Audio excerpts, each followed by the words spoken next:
Sehabis dari pertemuan di Mekah, Wali Paidi kembali lagi ke Indonesia. Ia ingin mencoba ilmu yang baru saja didapat dari temannya yang juga seorang wali dari India, namanya Nasir Khan. Ilmu itu disebut sebagai ilmu melipat bumi. Teman Wali Paidi ini memang terkenal sakti.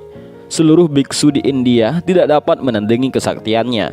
Bahkan biksu dari Tibet banyak yang masuk Islam setelah kalah bertarung dengan Nasir Khan ini. Ketika berangkat ke Mekah, Wali Paidi nunut temannya dari India ini. Wali Paidi hanya disuruh menggandeng tangannya. Lalu tiba-tiba, sling, Paidi dan temannya yaitu Nasir Khan sudah berada di Mekah, di atas bukit tempat pertemuan rutin itu. Dan karena kasihan, Wali Nasir Khan ini mengijazahkan ilmu melipat bumi kepada Wali Paidi, supaya di acara pertemuan-pertemuan yang akan datang dia tidak repot mencari tebengan lagi. Wali Paidi mencoba memejamkan matanya dan mulutnya mulai komat kamit membaca doa-doa khusus. Tiba-tiba tubuh Wali Paidi terasa dingin.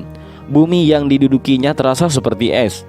Wali Paidi membuka matanya dan tampak di depannya sebuah bukit yang tertutup es.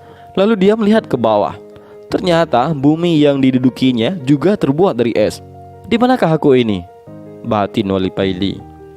Wali Paidi berdiri, melihat sekelilingnya. Semuanya tampak putih tertutup salju. Wali Paidi kemudian berjalan mengitari tempat yang belum pernah dilihat selama hidupnya. Sepi, tiada orang sama sekali. Lamat-lamat Wali Paidi mendengar ada orang yang bersenandung membaca selawat. Dengan perlahan Wali Paidi mengikuti asal suara senandung selawat tersebut. Dan tampaklah di depannya seekor beruang putih membungkuk di tepi sungai mencari makanan ikan segar. Masya Allah, ternyata yang bersenandung itu bukan manusia, tapi beruang putih itu. Wali Paidi berhenti. Beruang putih itu menoleh kepada Wali Paidi dan berkata kepadanya, "Assalamualaikum," ucap beruang itu. "Waalaikumsalam," jawab Wali Paidi dengan penuh perasaan, kaget dan heran. "Kamu Wali Paidi ya?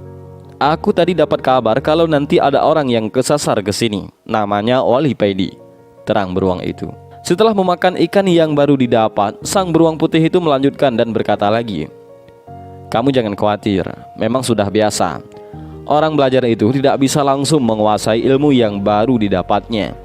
Cobalah sekali lagi," kata beruang tersebut lalu pergi meninggalkan Wali Paidi. Wali Paidi diam seribu bahasa. Ia mendongkak ke atas, melihat posisi matahari. Ternyata dia kesasar ke kutub selatan dan bertemu dengan beruang putih yang bisa bicara, berselawat dan zikir saat dia bekerja mencari ikan segar untuk dimakan. Dan setelah salat sunat 2 rakaat, Wali Paidi pun mulai merapal doanya kembali. Dan sling, entah sampai mana lagi dia selanjutnya.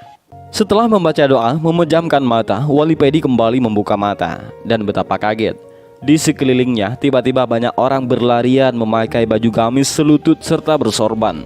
Tampak di tangan mereka senjata. Terdengar suara bising peluru berseliweran. Hasan al-Basri, wafatnya Imam Syafi'i Ibnul Arabi. Aduh, kesasar lagi aku ini. Tadi ke kutub selatan, sekarang kesasar lagi ke Afghanistan. Kok tak kesasar ke Hollywood saja sih? Wali Paidi mengamati salah satu pasukan yang semuanya berjenggot panjang. Ia tersenyum sendiri melihat jenggot mereka. Di negara yang dikuasai Taliban ini, polisi memang tidak melakukan operasi helm, tapi jenggot. Jika ada laki-laki yang tidak berjenggot, maka kena tilang. Wali Paidi berdiri berjalan mencari tempat yang agak sepi. Ia tidak suka dengan peperangan, dan karena itulah dia langsung memutuskan pergi saja. Setelah menemukan tempat sepi, Wali Paidi mulai merapal doa-doa ilmu melipat buminya lagi. Perlahan Wali Paidi membuka matanya. Tampak di depannya sebuah rumah yang terbuat dari kayu, layaknya rumah para transmigran di luar Pulau Jawa. Tak lama kemudian keluar seorang tua berpeci putih dengan baju takwa dan bersarung, melambaikan tangan, memanggilnya. Wali Paidi teringat dengan orang tua satu ini. Beliau adalah Habib Ali Al-Habsyi dari Pahang, Johor, Malaysia, yang kemarin juga ikut pertemuan di Mekah. Dan Masya Allah, ternyata aku masih kesasar lagi, batin Wali Paidi. Ia melangkahkan kaki mendekati Habib Ali Al-Habsyi. Wali Paidi teringat beberapa tahun yang lalu ketika Said Maliki dari Mekah mau berkunjung ke Nadlem Habib Ali ini. Ceritanya, dalam perjalanan ke Malaysia kala itu, Said Muhammad Al-Maliki tiba-tiba kangen berat dan sangat terhadap datuknya, baginda Nabi Muhammad SAW. Setelah sampai di depan Nadlem, Habib Ali hanya menyuruh masuk Said Maliki. sedangkan rombongan yang lain disuruh menunggu di luar. Beberapa menit kemudian, Said Maliki keluar berurai air mata. Said Maliki menangis terseduh-seduh. "Sudah terobati kangenku," ucap Said Maliki di tengah air mata tangisan rindu yang belum usai.